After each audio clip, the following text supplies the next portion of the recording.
କାଳୁ କାଉ ଆଉ ଗୋରି କାଉ ଜଙ୍ଗଲ ଭିତରେ ଗୋଟାଏ ଚଣା ଚାଟ୍ର ଦୋକାନ ଦେଇଥାନ୍ତି।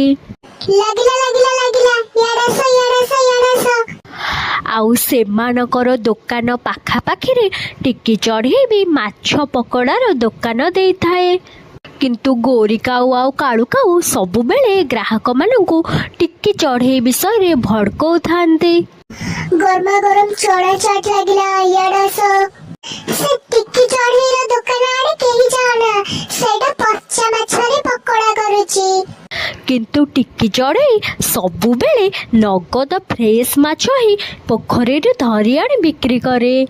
ଦେଖିବାକୁ ଗଲେ ଟିକି ଚଢ଼େଇର ବହୁତ କମ୍ ଗ୍ରାହକ ଥାଆନ୍ତି, କାରଣ ପକ୍ଷୀମାନେ ତାର ମାଛ ପକୋଡ଼ା ଟେଷ୍ଟ ହିଁ କରିନଥାନ୍ତି।